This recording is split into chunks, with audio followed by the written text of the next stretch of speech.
Hi, I'm Adam and welcome back to First Man Photography. In today's video, we're going to review, in the real world, taking some photographs, the Canon R5. Let's go. Before we get going today though, this video is sponsored by Lexar. If you need fast, reliable and high quality SD cards, look no further than Lexar. Now when I review a camera, I always feel like I need to start with a bit of a disclaimer because I'm a landscape photographer and really the only thing that matters is that your camera needs to be weather sealed and it needs to have really good image quality. My reviews are not about technical specs. My reviews are much more about using the camera in the field, how it actually feels to use on the day of going out and doing a shoot. And today is a typical day of landscape photography here in the UK. It's wet, it's windy, it's cold, and it's kind of starting to snow, which for the sake of the photography would be really good. So I think what we'll do is go and have a little explore, find some nice pictures or nice compositions, see if I can get a nice picture with this camera, and yeah, we'll talk about it a little bit more as we go through.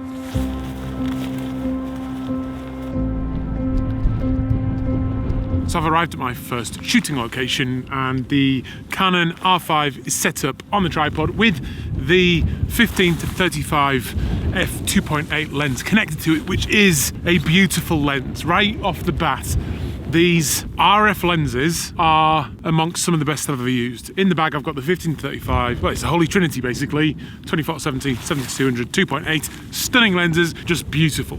Anyway, I'm at my first location and it's tinged with a little bit of sadness, if I'm honest, because I'm photographing these trees here and I've photographed them before in misty conditions, I've photographed them before in beautiful sunny conditions, but today I've arrived hoping to shoot them in a bit of snow actually, but one of them is gone. It's snapped off about 1 meter up from the ground. And I think it's a lesson as a landscape photographer when you photograph trees. That often turns out to be a privilege because trees are alive and they don't last forever. They get damaged in the wind, they get vandalized, various things happen, and this one's now gone. So with that in mind, I think we should document the landscape sometimes in many different ways, in all its forms, in its glory and sometimes in its sadness, and that's what I'm going to do right here. So you might be able to see some of the snowflakes coming at my face, but what I like is these almost like a pool of rocks down below the trees. In the distance, the valley just looks fantastic, I think, with those weather fronts coming towards us. You can see the snow starting to fall. And what that's doing is providing some really nice separation between the tree and the background. So it's really setting the trees off. We've then got all this lovely autumnal colour down there, and that's the composition. So I have come from the Canon R5. No, that's this. I've come from the Canon 5D Mark IV. That is still a great camera. It takes great pictures, 30 odd megapixels, something like that. It does good video. The difference with this is it's mirrorless for one. The image quality is better. I will give it that. It's a 50 megapixel sensor. Not that that makes image quality better, but it's got better dynamic range. It just, the files do look really nice. Image quality is really all I'm thinking about, but it is quite nice to use. It's lighter for a landscape photographer. It does great video. The video is just insane. Like absolutely insane. You get big file sizes for that as well. So yeah, let's take this shot because it might look good. Now I don't want it to be too windy, so I've upped the ISO to 400. That'll be a good test of how this camera deals with those increased noise levels as we start to increase the ISO. I'm at f16 because I want to have the heather in the foreground in focus. So we'll see sort of what level of diffraction we get from that. And then 1/40th of a second, the snow's coming down now, and there we go. I like that because it means something to me, because it's probably going to be the last ever time that I photograph these trees because it isn't as complete as it was before. Yeah, I think I'm happy with the image, but I think it's tainted with a little bit of sadness, and that's fine. That's life, isn't it? I think it's worth documenting these things sometimes and seeing that sort of transition and pathway of life, I guess. So yeah, but like, I don't know, I'm rubbish. I'm absolutely rubbish at reviewing cameras. I just like to talk about what I'm feeling and how it's going. So yeah, see what you think.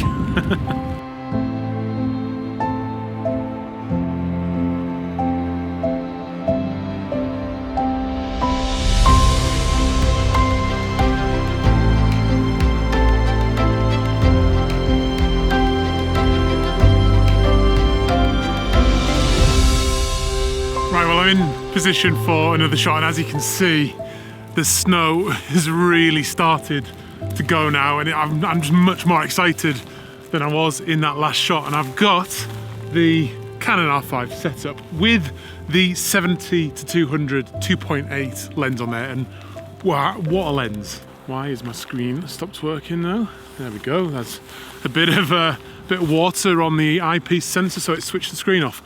But oh, what a scene this is. I've got the snow coming in from top right of the frame to bottom left, and it just looks fantastic. The trick is going to be to get the shutter speed right, to get the snow looking how I want it to look. Do I want it to be frozen in the scene? Do I want some movement in the snow? I'm not sure. So at the moment I've got it boosted to ISO 500 to give me that range with the shutter speed. I'm at f6.3, I'm going to go to f8. I'm at 1/40th of a second at the moment, so I'm going to fire that off. Have a look at that. That's too bright, so I'm going to turn that ISO down. So it's just a case of playing around with that exposure triangle, because this snow, oh my goodness, just look at it. It's so beautiful. And I want to capture it with these beautiful silver birch trees. And as it starts to gather on the heather here, it looks tremendous through the viewfinder. I've got to say, this is the best viewfinder I've ever used on a mirrorless camera. As long as you've got the exposure right, it's difficult to tell that you're even looking through an EVF. It's that good. So let's have a look at that last shot. It's full of intrigue. It's full of intrigue, but it just doesn't quite look like it does through the EVF. I think what I'm gonna have to do is just keep firing until I get the snowflakes looking right. And it's just starting to look better and better and better. Oh wow, look at it over there. I don't know what to do. Let's just spin around. Let's do this real time. This is what my videos are like sometimes. Now that is a shot. It's always in these minutes that when things are happening fast, you've got to know your gear. I've only been using this camera for a couple of weeks, but it feels really natural. It feels easy. It may be because it's Canon still, but everything's right there and all the controls are easy to handle in the field like this, in this magnificent moment.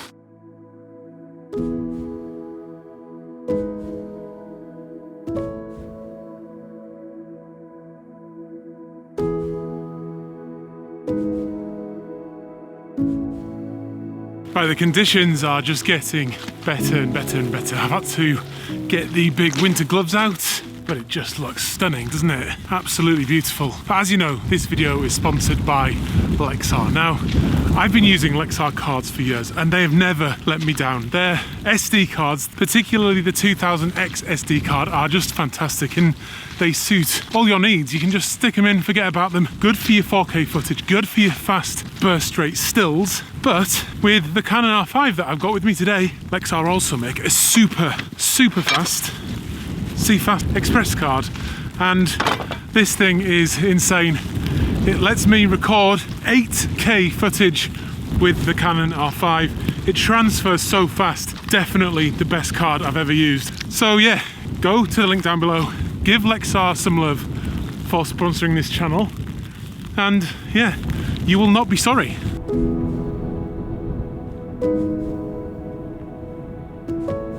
Right, so I'm set up for another shot and pretty much everything is wet now. This camera here is struggling to still operate. My drone doesn't work because that's got wet in the bag. My fingers have stopped working. Everything has stopped working pretty much, apart from the Canon R5. That is just going strong. And I've got to say, that's been one of the things I've always found with Canons. For a thing, especially when you pay this much money for it, to just work in any conditions, particularly in cold conditions like this where there's precipitation and everything's wet, for a landscape photographer, that's hugely important. This R5 has not skipped a beat. When the Canon 5D Mark IV came out, I felt, and it proved to be the case, that that camera was the perfect all-rounder for stills photography. It did some videos well, but for stills, it did everything. Landscape, weddings, portraits, street, whatever you wanted, it was great. What I think this camera is the same kind of all-rounder, but for both stills and for video. If you invested in this thing, if you were trying to make some money with photography or video, this would be all you need. You could literally do everything. 8K video, slow motion in 4K, beautiful stills, beautiful image quality. And yeah, I mean, I just really think it's got it all. For me though, for a landscape photographer, I'm just spoiled by having used that Fujifilm GFX 100 and 100S and seen some of the files from the Phase 1 150 megapixel. At the point that I'm at, I want something more than the 50 that this offers. However, if you told me this was the only camera I could use for the rest of my life, I would be, yep, great, cool, I'm happy with that, as long as you give me the Holy Trinity, which is what I've got with me now. The other thing I would do before getting a camera like this, or if I just wanted to use something like this every now and again, is to hire it. And I've been sent this camera and the lenses by Hire a Camera.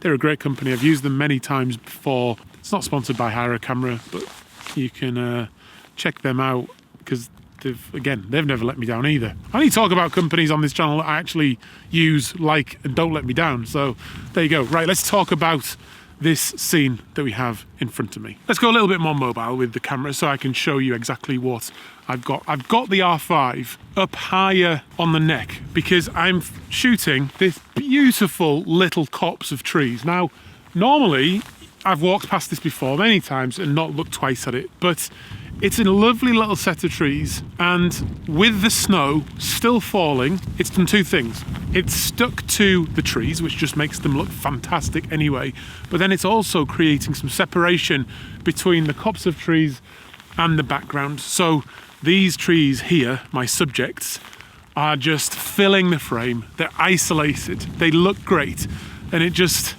gives that kind of, I think, that wonderland, winter wonderland feeling that I'm getting right now. I have a couple of challenges. It's windy, so the branches are moving around. So for my settings, I am up to 1/80th of a second at f11 and ISO 640 because I want to freeze everything. I don't want too much motion in the trees. Snow everywhere now.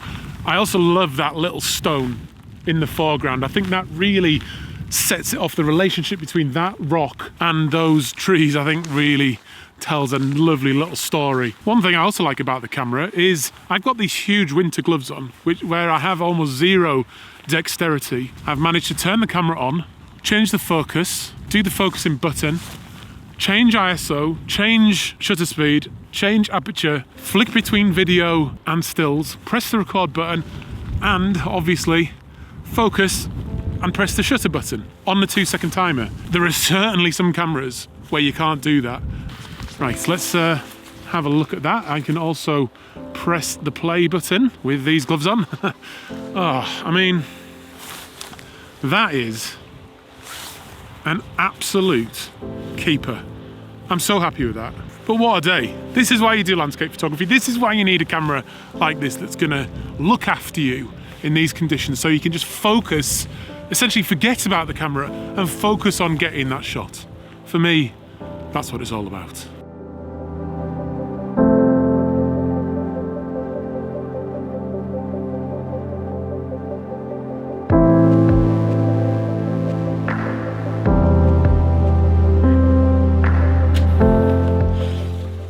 Right, so we're back in the studio, warm and dry, because if you are going to buy or rent a camera like the Canon R5, it is going to be in your best interests to print the work you have created, particularly as a landscape photographer, and that's exactly what I have done. And I think this just looks absolutely beautiful. The image quality and the print has turned out so nicely. It's nicer as well, definitely, than my Canon 5D Mark IV, particularly in the corners of the image where that sharpness has remained. That's possibly, or most likely, because of those beautiful RF lenses. One thing I did notice with the files on screen and with the prints is in Lightroom I needed to boost the default sharpness of 40 up to 60, which I don't usually need to do with cameras, but that just sort of gave it that nice crisp sharpness that at 40 it seemed to be lacking. But in conclusion, it's a great camera. It's never skipped a beat. The weather sealing's perfect. If I was still doing wedding photography, I would definitely get the Canon R5. Now I'm only a landscape photographer though, I probably would edge towards the GFX 100 from Fujifilm because the files are 100 megapixels and they just look beautiful. Just a little bit nicer than the Canon R5. But yeah, still a good camera. If you've enjoyed this fairly random review, please do press that like button as gently as possible. Subscribe to the channel, and I will see you on another video very, very soon. I'm Adam. This is First Man Photography. Bye.